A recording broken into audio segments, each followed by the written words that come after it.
Let me start with a thought. This is from President Romney. Marion G. Romney. Sorry, I have to get that right. He said this. He said, when earth life is over and things appear in their true perspective, we shall more clearly see and realize what the Lord and his prophets have repeatedly told us, that the fruits of the gospel are the only objectives worthy of life's full efforts. Their possessor obtains the true wealth in the Lord's view of values. I conceive the blessings of the gospel to be of such inestimable wealth that the price for them must be very exacting. And if I correctly understand what the Lord has said on the subject, it is. The price, however, is within the reach of all of us, because it is not to be paid in money nor in the world's goods, but in righteous living. What is required is wholehearted devotion to the gospel. There can be no reservation. We must be willing to sacrifice everything. Through self-discipline and devotion, we must demonstrate to the Lord that we are willing to serve him under all circumstances. When we have done this, we shall receive an assurance that we shall have eternal life in the world to come. Then we shall have peace in this world. It's funny, I'm just finishing up a book called Remembering Joseph. And it's about 2.5 inches thick, and it's all these discussions about the people who knew what the prophet was like. And as you read about the people who came from Nauvoo and the persecutions and the challenges and things like that, how could they handle all that? The coastal branch, they were driven out 7 times. And how could they do it? Is because they knew. They knew without a shadow. I think that what they were doing was right. Okay. Today we're talking about retirement planning. What does that bring to mind when you think of retirement planning? Isaac, what do you think about that?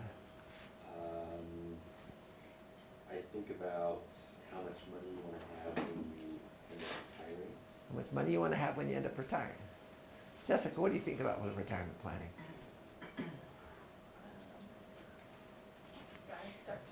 You got to start doing it now. Okay. Michael, what do you think? I think about being comfortable. Be about comfortable? And just like being able to do what you want with your Okay. kids and your grandkids. Being able to do what you want with your kids and your grandkids. How prepared are we as a nation for retirement? Not. Let me just share, this is an article. It's in the Deseret News. It says, every day about 8,000 of so-called baby boomers turn 65 and reach what's long been considered retirement age, even though many of them have absolutely no money in their retirement savings accounts. None. A recent survey shows that more than 1/3 of all Americans have failed to save a single dollar to live on after they finish working. Among 65-year-olds, 14% have no savings, and more than half of all who are near or past retirement age have insufficient savings. There may be a couple of reasons why we've come to this situation, but there's not a lot of ways to fix it. Far too many people are beyond the point of being able to catch up, and that includes many still in their prime earning years. Data show that more than half of U.S. workers will need to immediately begin saving 15% of annual household income in order to live in retirement with an income of about 70% of what they currently live on. And that takes into account what money they will get from Social Security. There's slim hope of that's going to happen.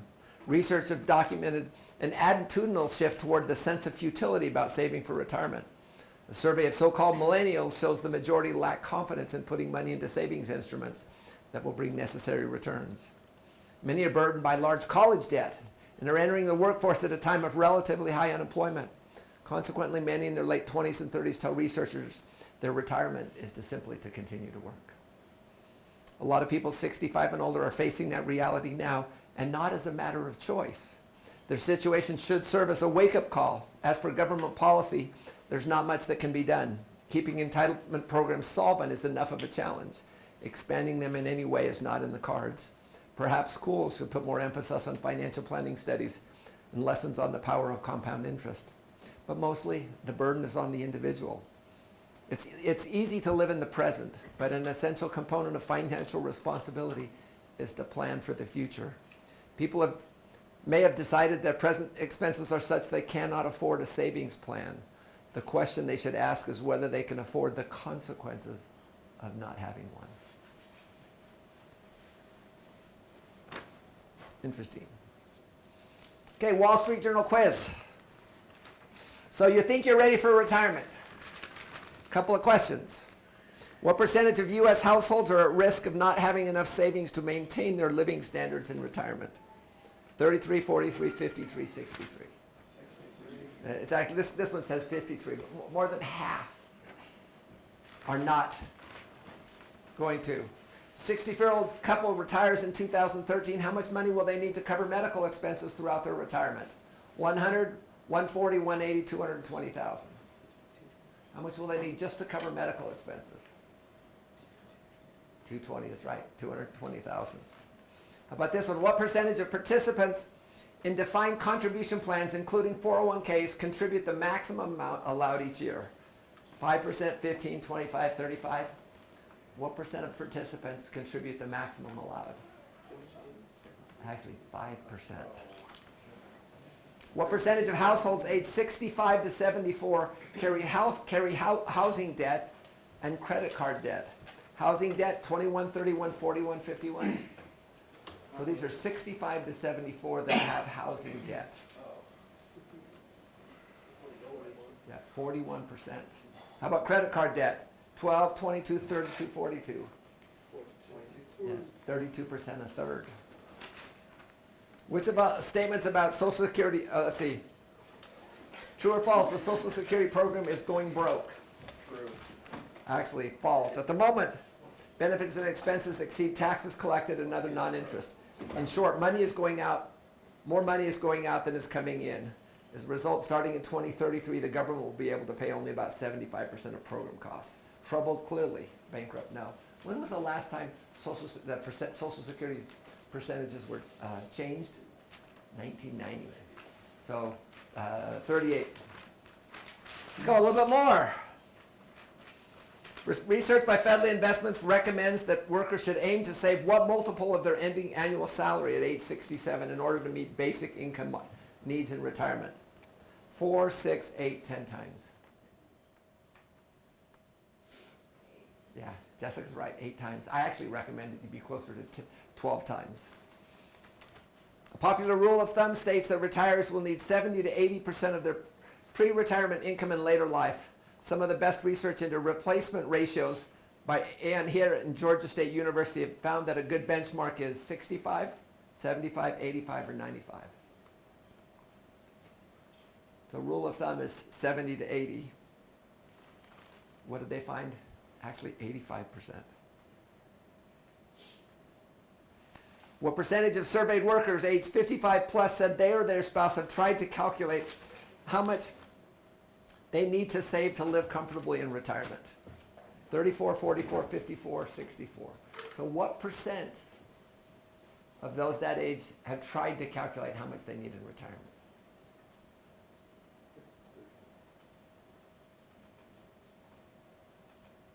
So 54%.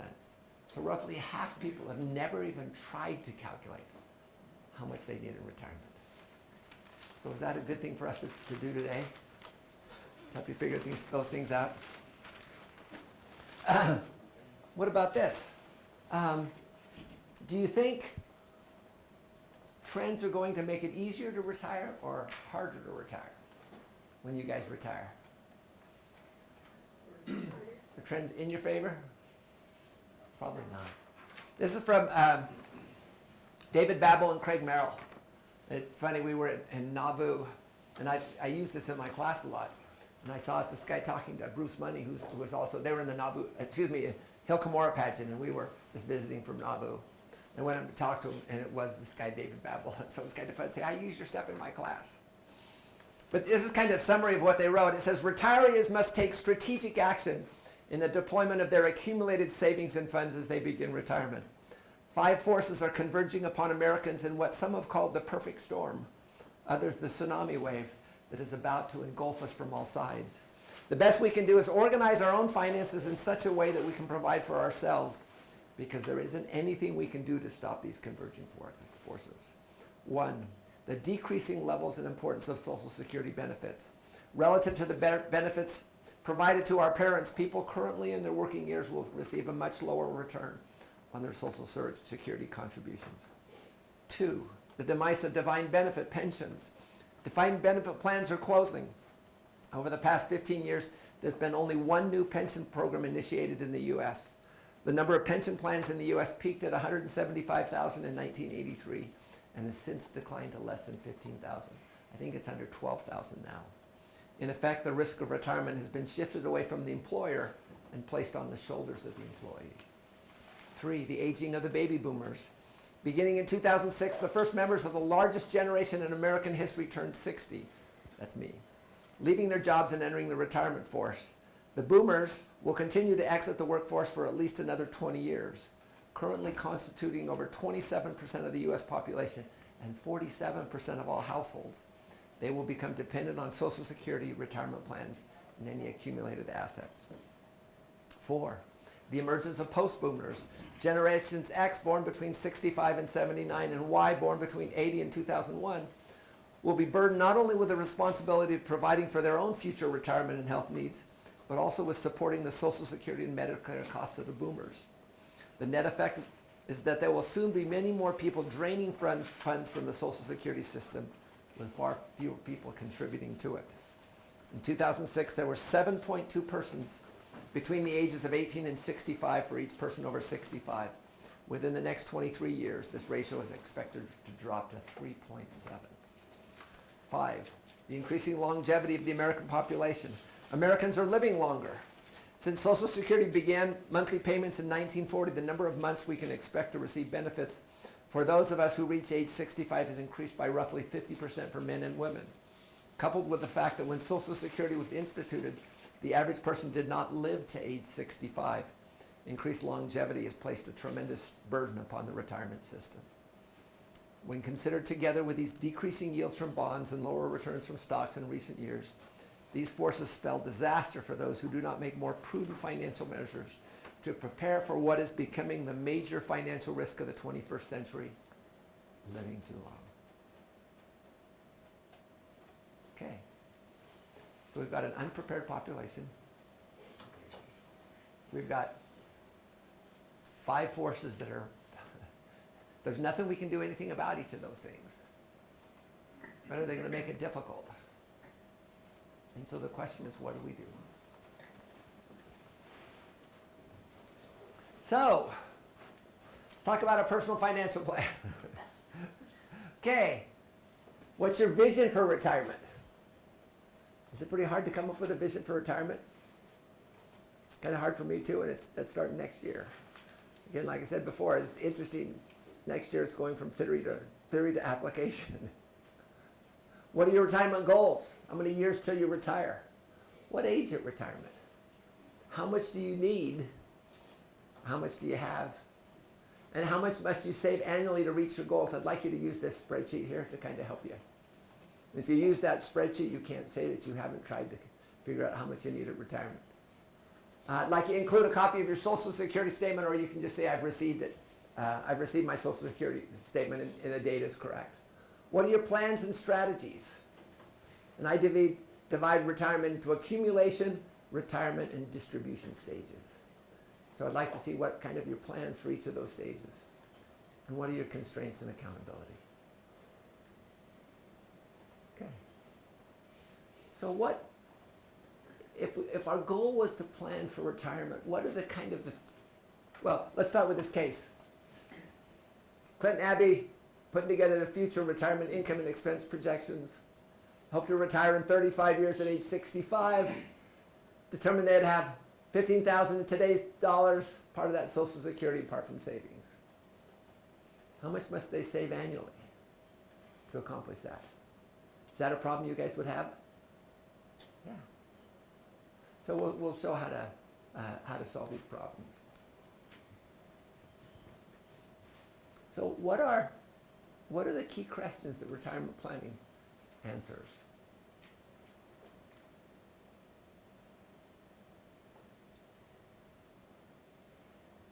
Michael. How long? Yeah, how long are you going to be in retirement? Yeah. How much are you going to need? And then from that you can actually determine how much you have to save each month. Other questions? Yeah. When retirement's going to start? When's retirement going to start? And then also, how do you tell if you're on track? And then the last one is, what are the major retirement vehicles and how can you use them to reach your goals? So it's kind of an interesting framework. And what we're going to do is we'll talk about each of these questions today. The way we've structured retirement planning is today we're kind of talking about basics, kind of go through. And then on Monday we'll talk about individual small business retirement plans. And then next Wednesday we'll talk about Social Security and kind of any other questions you might have on the retirement planning side. So that's kind of our framework here. Why is it important? Why is it important that we plan for retirement? Hammond, why do you care?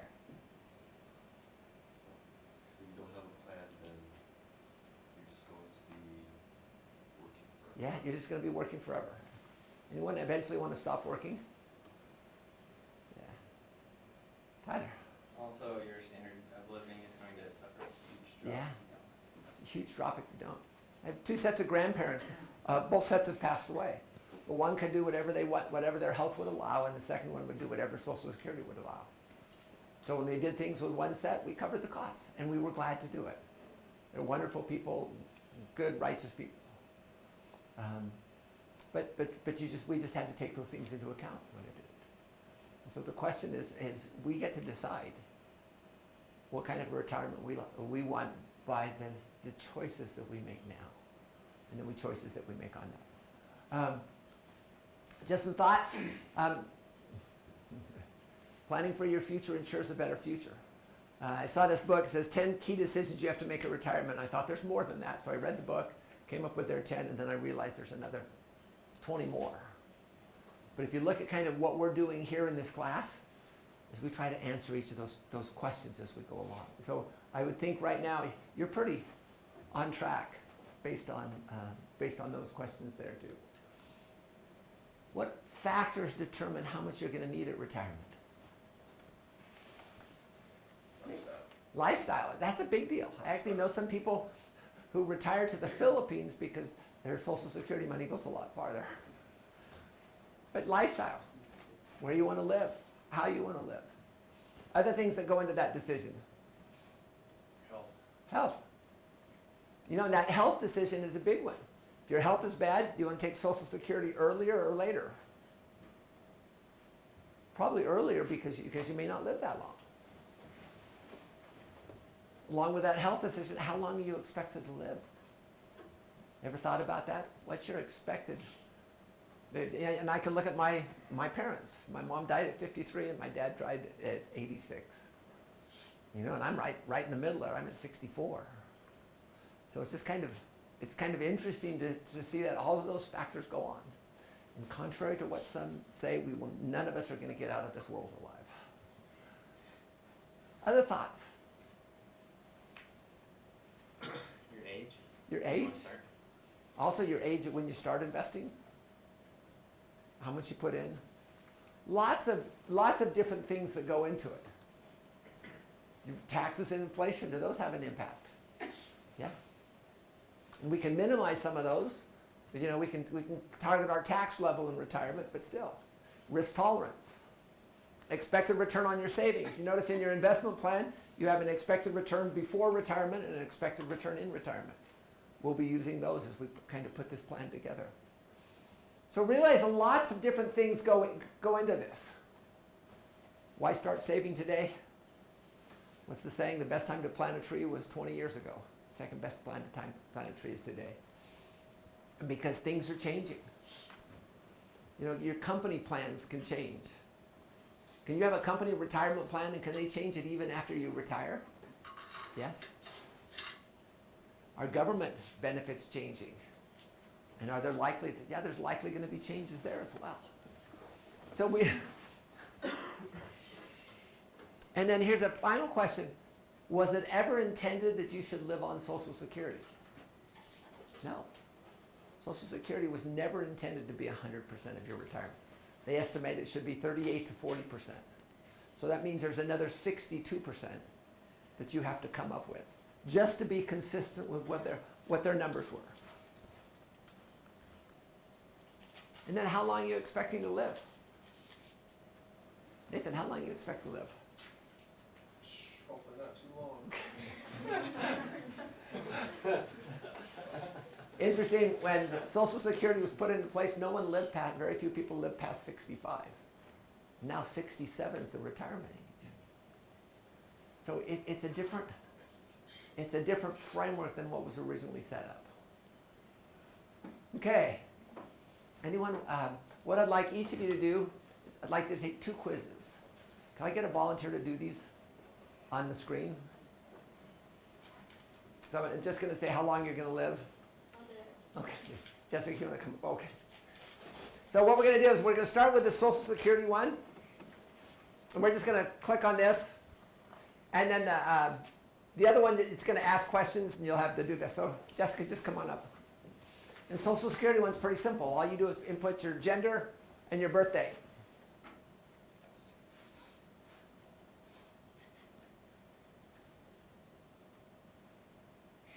Dr. Sudweeks, Uh-huh. can I ask, how does Social Security actually work? That would be a dumb question, but like. We'll actually spend a whole day on it. Okay. And you'll know more than 90% of the people about Social Security once we're done. So how long is she going to live? So notice at 22 and 9 months, estimated years of 86. If she lives to 62, she'll make it to 85, 67, 89, at 70, 89.7. So my estimate, so how long do you think she'll live? Probably about 90 years. Somewhere between 86 and 90 years. Okay, you want to X out of that one, and we're going to go back to the PowerPoints, and we'll do it. And that, no, you're fine. Just click on this. All right, that's right. Just come back to here. There. Now, we're going to do this one. Now, this one is a little bit different. Okay, let's click on this thing up here. Click on that. And then allow ones. Okay, so it's going to be ask a number of questions. If you guys want to do this, you can do it at the same time. Age and gender, does that have an impact on how long you're going to live?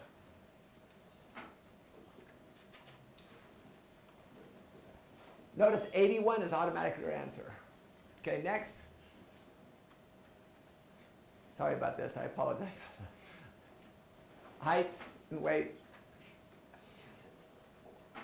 Hold on a second, hold on 1 second.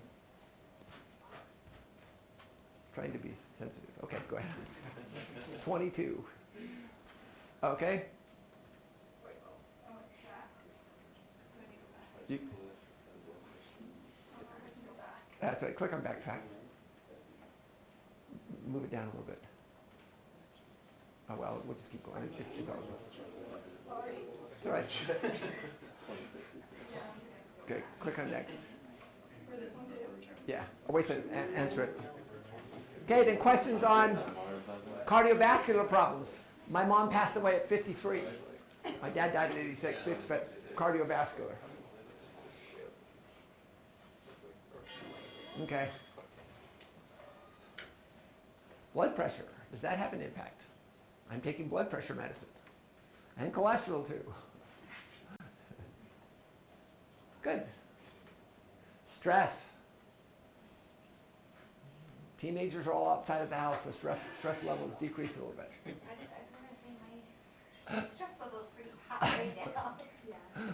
Okay, active exercise. That's kind of an important thing here. Once I get out of school, maybe. I know. Notice diet. Does that have an impact? So diet is a big deal.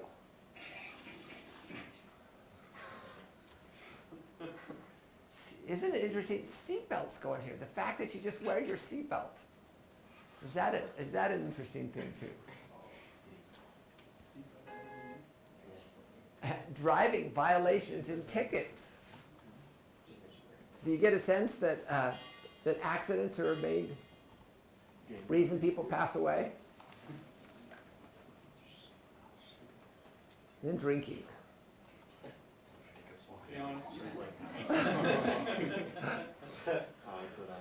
Okay? Smoking. That answer was definitely important. And then drugs.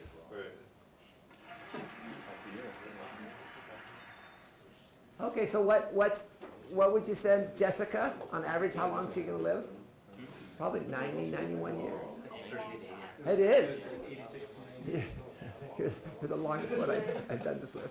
Okay, that's all right. Thank you. So is it important? If it's this important, so Jessica, you're 22 now? 22, she's going to live to 91. 60 more years. Or is it 70? 70 more years.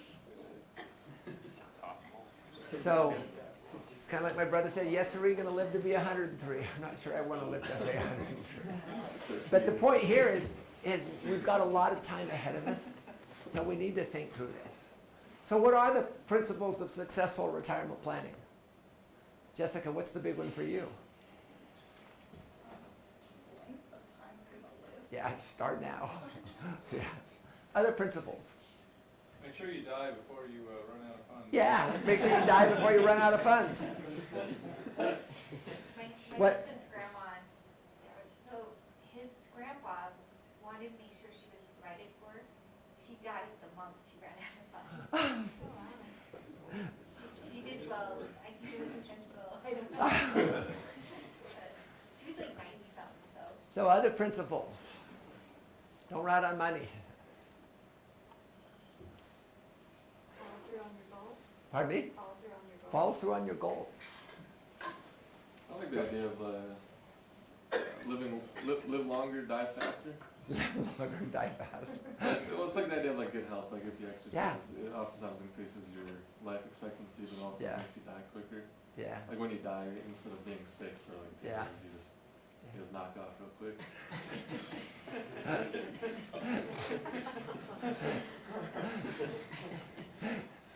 I'm going to be careful how I'm going to respond to that.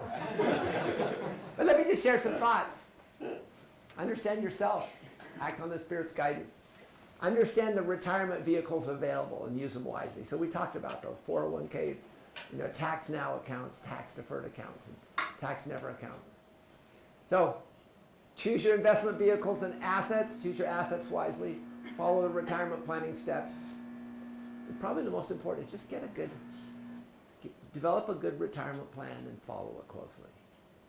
And like everything else, you want to start now. Again, it brings us back to what are our key doctrines of here? Identity. Who are we? We're children of God. Obedience. Health laws and other things still in effect. Agency, stewardship, and accountability. Tyler. I think a big expense that maybe we don't think about now, but may come up later, is the care of other family members. Yeah. You talked about how for those who have handicapped kids. Yeah. Kind of that too. So we had my father-in-law live with us for the last 8 months of his life. And we were basically the caregivers. Is that a challenge? Yeah. Are we glad we did it? Of course. But those are things that are going to happen. And special needs kids. Realize I've got a number of friends that have special needs kids, and when they die, they have to have $2 million available for each of the kids just to provide the resources. So different things we need to be aware of as we put those investment plan and our retirement plan together. We're not just saving for retirement. We want to make wise decisions about our future so we can save and invest appropriately, so we can accomplish those goals that we've set. Okay. Questions on retirement planning? Okay. Let's talk a little bit about stages. All right, so let's talk about steps. What are the key steps to retirement planning? Are there steps? Do you guys know I wouldn't ask a question unless I knew the answer? So either the answer is yes or no. But here's kind of the things here. What's your vision? What do you want? What's your income available at retirement? Adjust that after inflation. How much you've accumulated so far? What's the contribution or reduction from your home? How much will you need to save and start? So what we want to do is I want to take you through Learning Tool 6. Can I get someone to give me the information? Doesn't have to be truthful. And we've got two different tabs here. One's for this class and one's for the undergraduate class. Can I get a volunteer just to give me information? Don't everybody speak at once? I'll give you information. You can ask someone else. Yeah, I'd probably ask someone else. Well, I can make up numbers for you. I'll go, I can do it. Pardon me? Oh, okay. Matt, okay. I'm going to come over. Desired before tax of money needed at retirement. So when you're retired, how much money do you think you're going to need? 60 looks pretty good. We could go higher if you want. You want to go 80,000? Let's do it, yeah. Okay. Why not? Is that per year? Yeah, per year. How old are you now? 25. 25. And what year you want to retire? 60. Okay. So we got 35 years. Sure. From your investment plan, what was your expected return before retirement? Generally, what I recommend is like 7%. Let's do that. And what do you think inflation's going to be between now and then? 2%, okay? Sure, yeah. The good news is you can actually make these changes later on. Now, did you do the risk tolerance test? It didn't. My guess is you're probably somewhere around 87 to 90. So if you're going to retire at 60, and you're going to live to, what do you think you're going to live to? What age? That's pretty generous. Probably like 85. Okay, 85. So it's 60. So 25 years. Yeah. 50, 60, 70, 85. What kind of growth rate during retirement? During retirement? Yeah. So you think you can get your 6% or something like that? Yeah. Okay, an estimated tax rate of inflation, so we say 2% just for right now. Okay, and 17%. So I just assume taxable income is less than $78,450, you're in the 12% marginal tax bracket. So when I just added 5% there for, say you're living, are you going to live in Utah? Where are you going to live? Maybe in the Northwest. I can see myself retiring there. Okay, just realize taxes in Utah is 5%, California it's 13%. So, okay, well we'll just keep that 17%. Okay, first thing you got to do is realize that research has shown that once people retire, they don't need all 100%. Rule of thumb is between 70 and 80%. Research by that guy from the University of Georgia says you really need like 85%. So what percent of that 85% do you want to replace? Now I did this with my wife. So normally 70, 80%, she says, I want to replace 100%. She goes, I want to continue living like we did before we retired, after we retired. And so we put that into the analysis. Jenny knows my wife well. So how much of that do you want to replace? It doesn't have to be 100. 100%, that's fine. Well, I said I'm okay with less than 100. Okay, so you do it. My wife goes, I want to visit every grandkid every year. So, No, I don't want to do that. okay. You don't get to choose that. Yeah, so do you want 90% or what do you want? Yeah, 90. And then any additional living expenses after retirement. Do you want to spend $5,000 a year on a vacation? I don't know. But we put it in. Yeah, let's do that. That sounds good. Okay, we'll put in $5,000 a year, so you're up to $77,000. Your tax rate is 17%, so that gives you up to $92,000 a year, which is before tax. And then we increment that forward for 35 years at 2%, so which is about $185. Ethan. I just have a question on number 1, when it says it's your desired before tax amount of money needed at retirement. Wouldn't that be what you want after 80%? Like, if you say you want to replace 80%, wouldn't that be the number? Yeah, you you're can, shooting and you for? can do it either, and by making the adjustments. That's what I did. Yeah. I just said, okay, I want this, and I increased it. Okay, so let's continue on.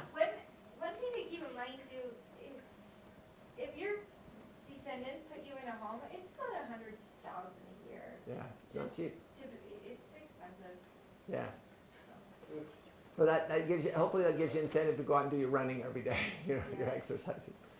Okay, Matt, Social Security benefits. Let's just say roughly if you're in this income, let's put 20,000 here. Just that's what we'll get here. Do you think you'll have a defined benefit pension plan Probably not. Nobody will. Okay. Yeah. Growth rate, factor in percent, we just assume that it's going to grow the same 2% like our inflation will. Okay, so you're going to need 185,000 minus Social Security is probably going to be worth somewhere around 40,000. Gives you, you're going to need 145. So at 6%, you're going to need 2.3, almost $2.4 million. Now, any investments you have right now? No investments, no retirement accounts. So basically, what Matt's going to need, he's going to need 17,000 a year. So what does he do? If he tries as much as he can to fill his 401k, would he make up? Yeah. That's not including Social Security? Pardon me? Is that not? This includes, we have a rough estimate for Social Security. But this would just, based on our rough estimate there. You'll have a better handle because on next week we'll show you how to estimate what your Social Security will be here. But is that doable? I think it is. What did that article says? More than half will need to immediately begin saving at least 15% of annual household income in order to live in retirement with an income of about 70% of what they currently live on. So this is per person, so if you're in like a single income household, this is double. No, this is for a family. Okay. Yeah, for you and your spouse. One way to look at that is, I mean, that's 17% of $100,000 income. Yeah, it's 17%, so it's roughly close to 15%. Yeah, so it is doable. And the nice thing too, if you put more of it in Roth, are you actually saving more? Yeah, you're saving even more. Let's look at a couple of things.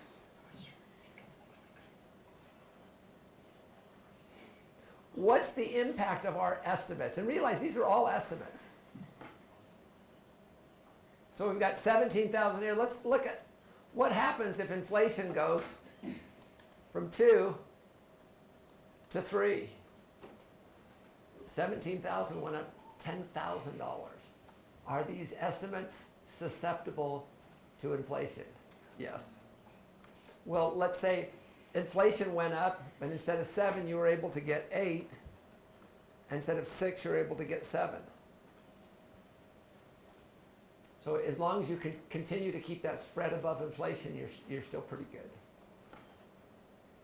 And then what happens if you can get 8 and 7, which is a little bit more, and you still have that 2% inflation? Then you're down to 13.6.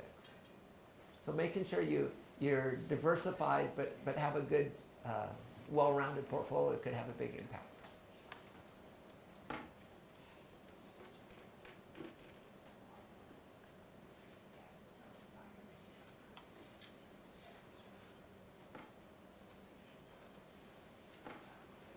Okay, so let's do a quick little case study here. Let's go back to that case study we started at the beginning.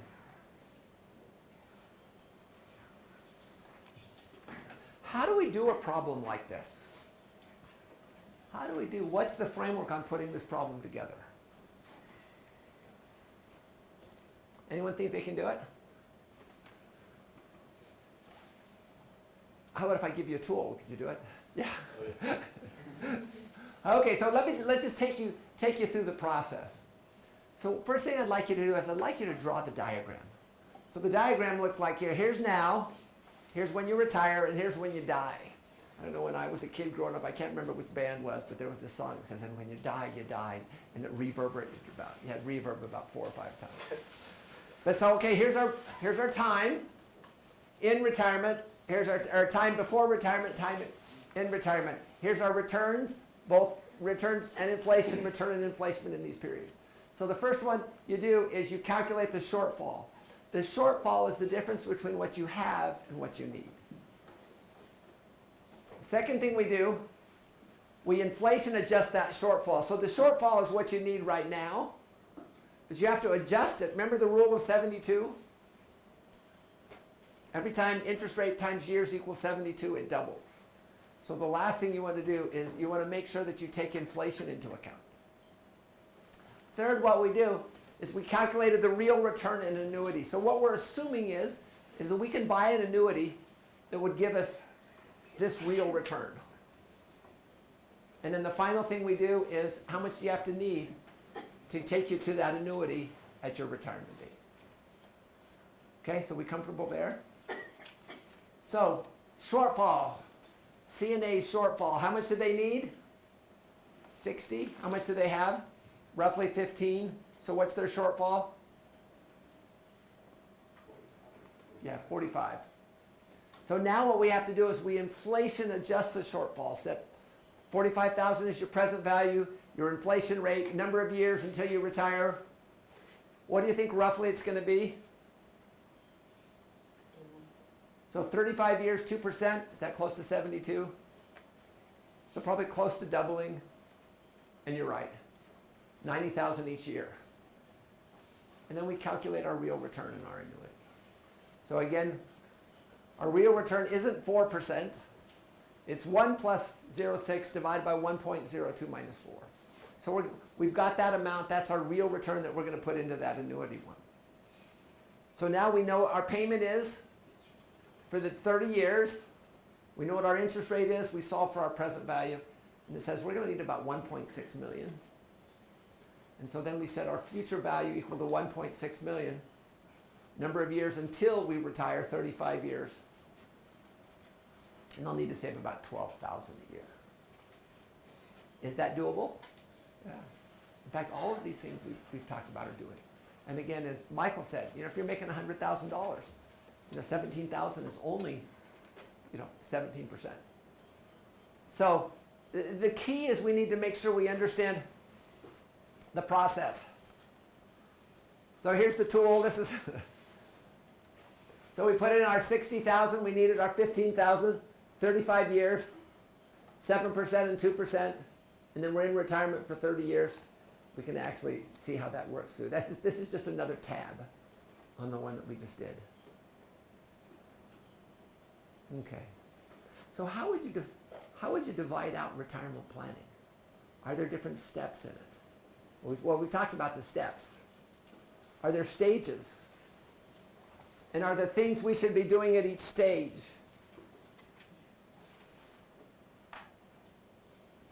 And the reason this is important because you need to have strategies at each of the stages. So what's the first stage? I call it your accumulation stage. Let's begin work. Once school's out, you guys are all starting your accumulation stage. And so it's going to go between now and when you retire. So that's kind of a key point. How are you going to save money? How are you going to make sure you make a plan for retirement? And one of the things, get on the budget, save 20%. Again, the single biggest factor that's helped my wife and I is just that savings goal. I wish I could say we were better at it now since coming back to BYU. We were a lot better when we made a salary. The second stage is retirement. Now, at retirement, you guys are going to be making decisions that will impact your entire life. So you're going to decide, how are we going to take the money from our retirement accounts? You may decide to annuitize part of it, which means that you're actually going to buy an annuity. You're going to take a certain amount of money, and you're going to buy an annuity, and that annuity is going to determine, that'll be money coming in from. But at retirement, you have to sit down and say, okay, what are our assets? How much do I have coming in? What am I going to need? So with part of your assets, you may decide to annuitize it. Some people could say, well, I want to take it all. The downside is you have tax implications there. And then stage 3, for those assets that are not annuitized, then you've got to decide, how are we going to take them? What will I do there? How will you best take distributions? And realize you want to minimize taxes and maximize the availability of funds. So all of those things have an impact. And so the really key is to make sure you plan ahead on how you're going to take those distributions. Is it easy to put together a retirement plan?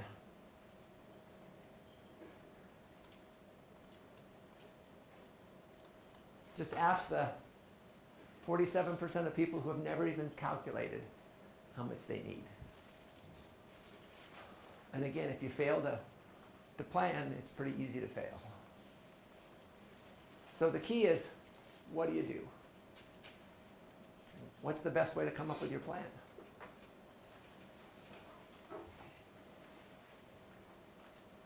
And I think it goes back to what we did, start with your vision. How do you want to retire? Do you want to retire to a foreign country? What do you want to do? And realize too, a lot of people think, well, when I retire, I'm going to go buy this cabin in the woods. Well, realize you have to sell the house there and you have to buy another house. And the last thing you want going into retirement is to have additional debt. So you really need to think through your plans and strategies. So, vision again from your plan for your life, but what is your vision for retirement? You're going to have a vision to be the favorite grandpa. I can't tell my grandkids that because I don't want the other grandpas being sad. But we can do things with our kids and do things with the grandkids.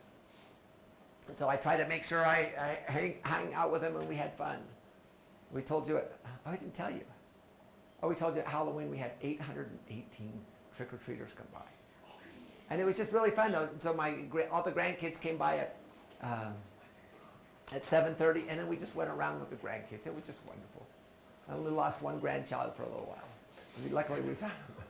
But it was just really fun.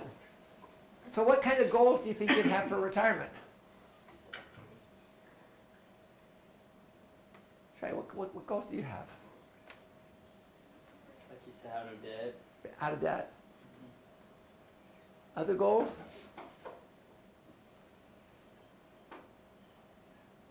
Ginny? Well, I like Ann's goal of going around visiting, but one of my goals, I don't know if it's necessarily retirement, but I would love to visit every temple. Visit every temple.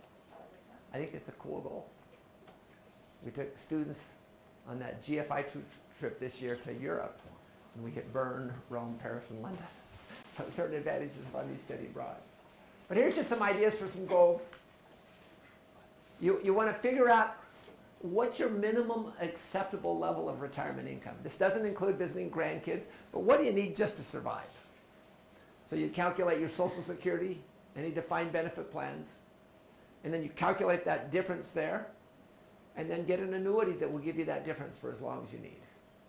And that way, no matter what happens, you'll always have that minimal. George? Sorry if you already covered this, but for me, like, retirement is a little bit of a vague term because I think people use it to define, one, like, when you stop working, or two, like, when you have, like, financial freedom. Mm-hmm.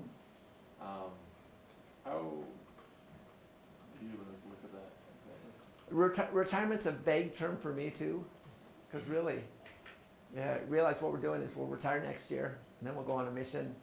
Then after that, it's kind of like what we do next is up in the air. Retirement in like the way of like stopping to work isn't really that enticing to me, but like retirement in the way of like financial freedom is very enticing. Yeah, and I think what it means is retirement to me is it gives you the option to do whatever you would like. To go back and do those things that you really wanted to do when you were 10 years old, but you never got around to do it. Everyone said you can't do that because you can't make any money. Right. Yeah, and so like in that regard, like my goal of retirement is to retire as soon as possible. Yeah, you can. Get there. And truthfully, someone said enjoy what you do and you won't work a day in your life. And I can tell you that I don't think I've worked a day in my life. And retirement is basically just going from doing what I want to do and going to, part of it's doing what Heavenly Father wants us to do. Cindy? Well, I was just along with that, and I think it's a great question, but if you think about it, if you're financially independent, then you can, if you want to work, you can work. Uh-huh. If you don't want to work, then you want to go visit grandkids, you can go visit grandkids. Uh-huh.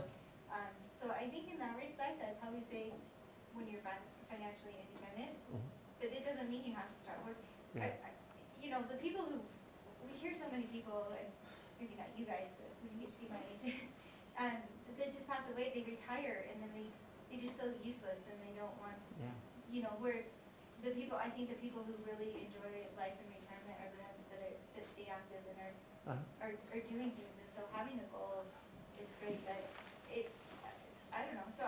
I'm with George, like, when you get to the point where you can choose, right? Yeah.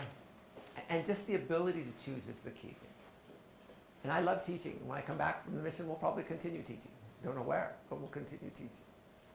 But the point is having that ability and the freedom to choose is what's important.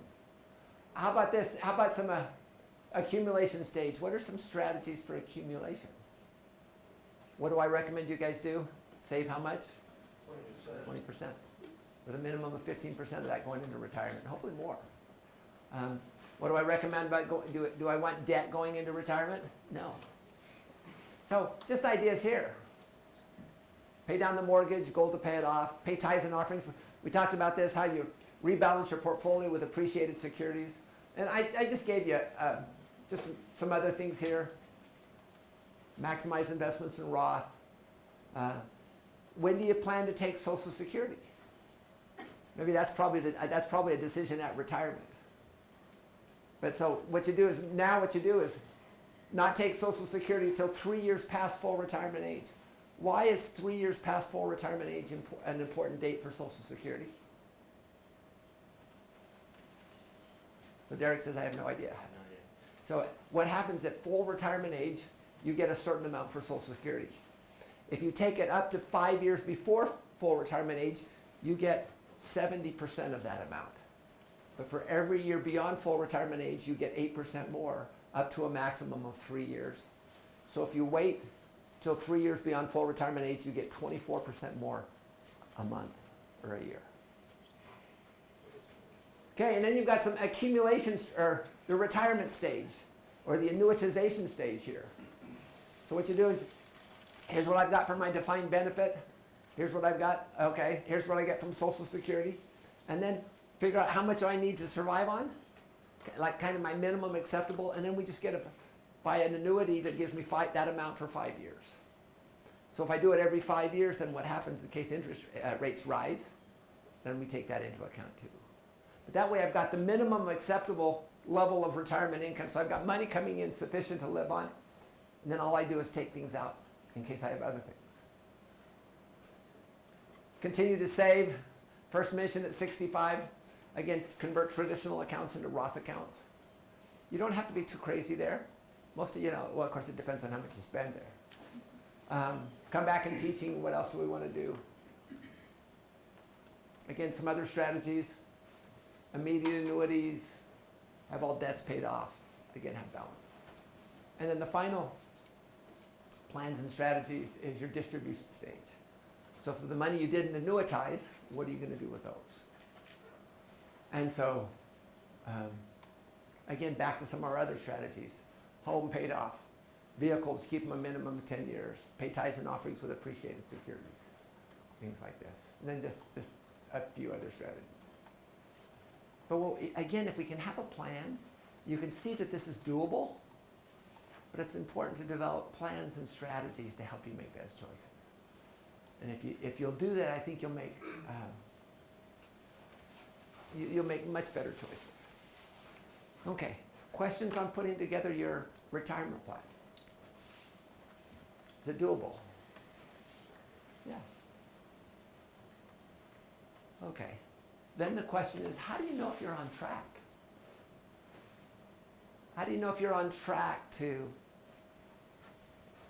be able to retire as you like?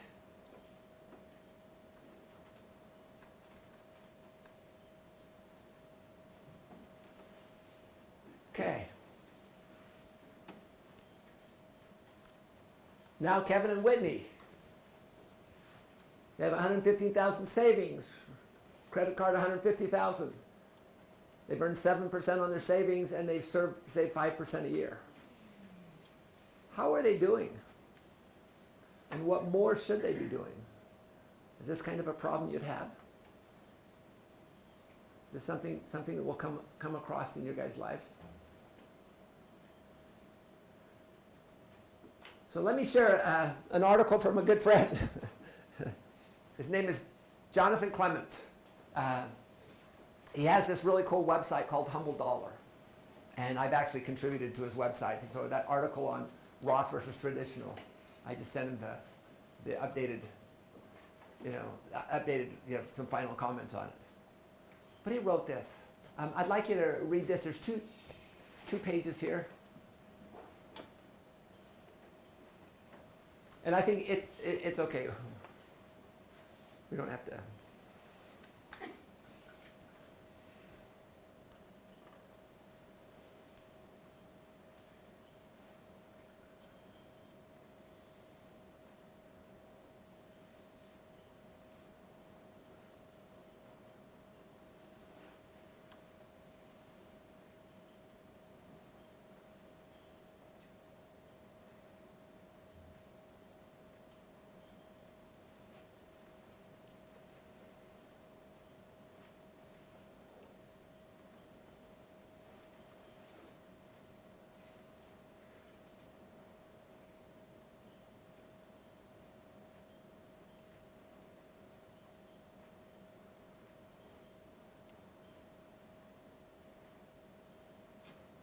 You ready to move on to the second page?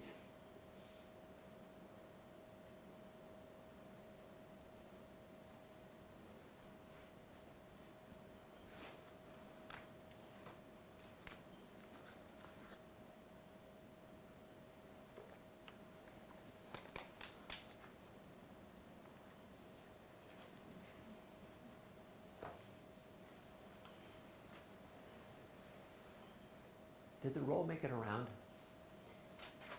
Okay.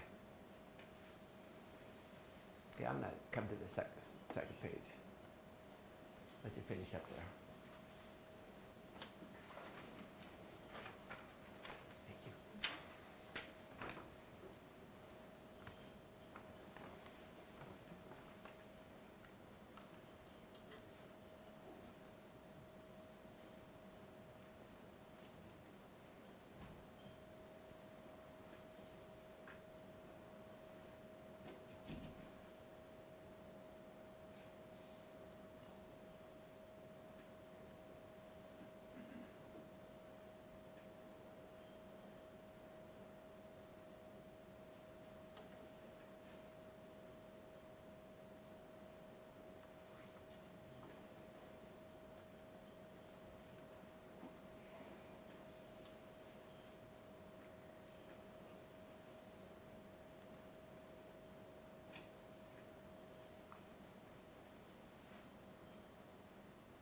Okay, do we understand the gist of this article now? It's saying, it just says there's a relationship between how much you earn, how much you debt, and how much you can save. So let's go back to this example here. Are they on track? We don't know. So we can actually calculate some things. So they've got $82,000 in salary, $115,000 in savings, and $150,000 in debt. So here is their current $140,000 and $183,000 and what it should be. So how are these guys doing? Nathan, what do you think? Well, the debt, it's a problem. Yeah, the debt's a problem. And so what's happening, they're way behind in their savings and debt goals. What would you recommend to do? Go back to work. Yeah, lots of different things they could do. The application, too little savings. They're only saving a small percent. If we could kick that up to 20%. If retirement is really a goal, and which it should be, they need to do better. And what should they be doing? They may need to sell assets. They need to begin saving a larger percent of their income. Is that kind of a scary thing? It is. Is it hard to change your living style? It is. We have two friends, both of them had really negative things happen. One cut back on their expenses and the other one kind of moved ahead the same way, at least from my observation. And it has a significant impact. When we do have those problems, to cut back is really an important thing. Let's do another one. Only been saving 5%. Make a few more assumptions to bring it in line with the previous case. They took out a $250,000 mortgage at 30. Add in their $150 savings, assuming they can buy an annuity at retirement 4%, How much will saving 20% until retirement allow them to take out each year? Would that be kind of a fun thing to be able to tell?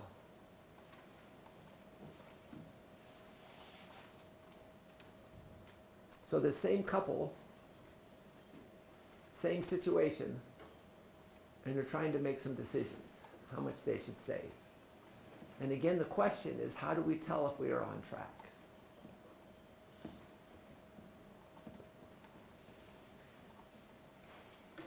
So what we did is we put a spreadsheet together.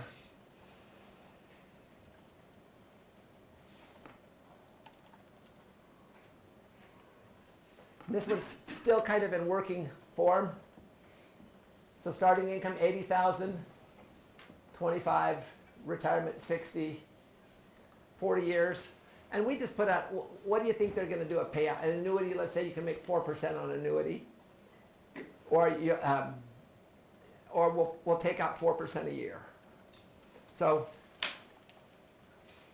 saving 5%, and this is, they bought a home, and so that's where we're just assuming their numbers are there. So what this tool does, it just calculates your savings, calculates based on the rate of return that you put in, and then what it does is at retirement it estimates how much would you have, and then we can actually see here. So if they're saving 5%, so here's the Wall Street Journal recommended articles. They wanted to be at 12, and they're at 8%. Are they going to work out okay? Probably not. Let's say if we increase that to 10%. Now, we're at 14 here. Notice, savings to income, they're about 85%. Or if you did a payout percent, at 4%, they'd be about 60%. And then what happens if you took it up to 15%? Now, did we tell you we wanted you at retirement to be able to be making more money than you had before retirement? The answer is yes. So, but we also are trying to put some other things here. What happens, though, if someone decides, you know what, I really want to pay this house off instead of savings? Can we do that? So let's say instead of 30 years, we pay the house off on 20 years. So what happened is, notice here, our debt got paid off earlier, but now we've saved more money, because so instead of earning more money, earning our rent, we basically earned what we paid for on the mortgage. But that's a question some people have, and some people would like to do that. So again, the purpose of the tool is just to kind of help us to see. So let's put this up, and if you're saving 20%, will you have significant, again, assuming a payout percentage of 4%, which is what most people think. If you take out 4% a year, you'll will not outlive your assets. You're basically living at you're retiring. You'll have the same amount of money at retirement that you had before you retire. Okay. So what we did, saving their current amounts, they'd only have about 35% of what they needed. At 20%, 70% of what they needed. Okay. Let's do one more problem. And I'm going to let you guys use the tools on it. This is a problem very similar to the first one. So if you'd like to use the learning tools on it, or you can kind of figure it out. But remember, what are the steps? Number 1, you calculate your shortfall. Number 2, you inflation adjust your shortfall. Number 3, you calculate your real return and your needed annuity. And then that gives you the amounts you have to have. And then number 4, you count the savings you have to reach that retirement goal. So let's work on this.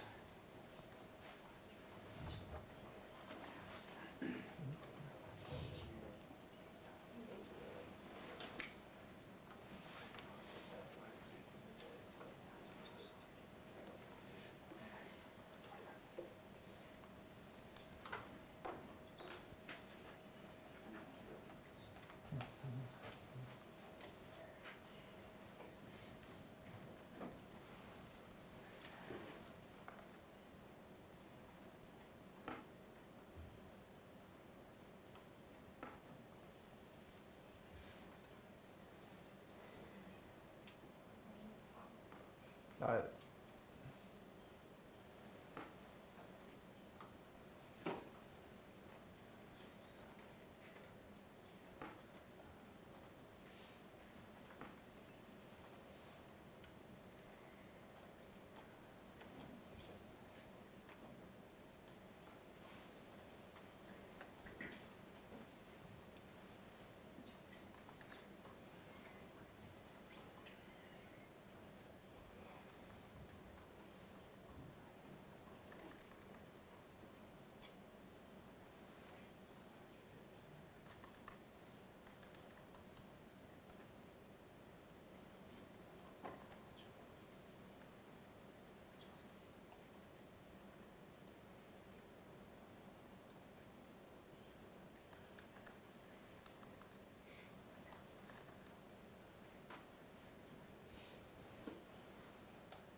Okay, let's start considering our time. So the first thing we want to do is we want to calculate what? Calculate the shortfall. What is their shortfall?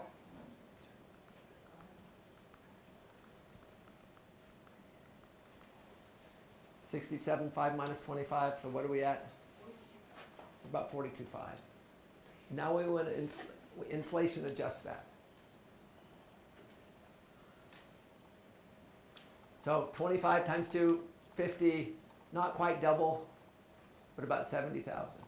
Then we calculate our real return, 1.055 divided by 1.02, so they're about 3.43%.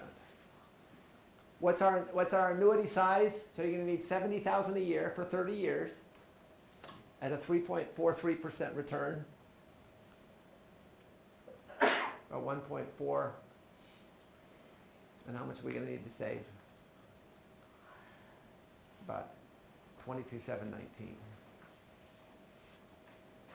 Let's see if I got it right over on this side.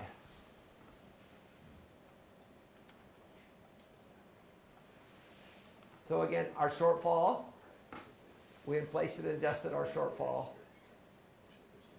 We calculated a real return. Notice that we do a begin mode. When you calculate that annuity, you need to do it in begin mode. Because begin mode means you get the payments at the beginning of the year and then the amount. Is that a 1? Yeah, it's a 1.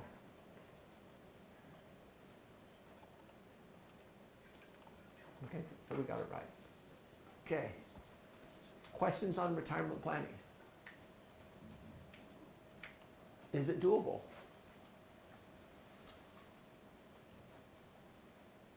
So what are your main takeaways from today? Normally my goal is to scare you. Say, this is a concern. I told my earlier class that my goal is to scare you, and he says, you didn't scare us. You just let us know that this is doable. Have you seen anything in what we've talked about today that could not be doable? Given proper motivation.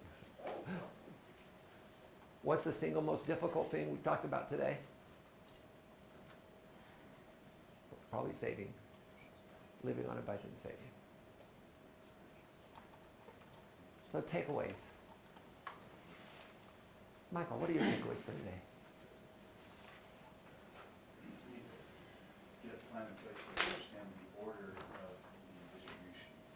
Plan in place to understand the order of the distributions. And the nice thing too is because we understand taxes, basically you take all of your money out of your tax now accounts first. Then your tax deferred accounts up to what your target tax rate is, and anything above that out of Roths. Isaac. My biggest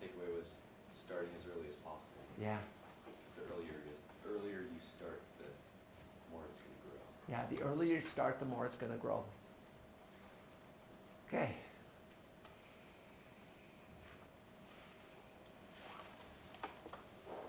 Connor, I didn't call you Hugh.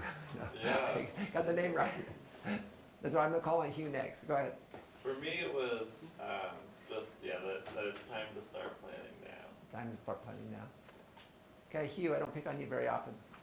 Yeah, I mean, my main takeaway isn't anything super specific, just that I really need to get started up in a matter of Yeah. like, just kind of, this is something I've looked at before. So. Yeah, okay. Derek? For me, it was like considering large purchases Yeah, when you, consider retirement when you're looking at large purchases and the debt involved. okay. And Rob, you get to be our last one. You're the last one, keeping us away from being dead in class, of course, except for me. Mine was don't plan on relying on Social Security. It should Okay. account for like 35%. Yeah, it's actually 38 to 40%. It's still around, but Yeah. maybe retire. So here are my takeaways.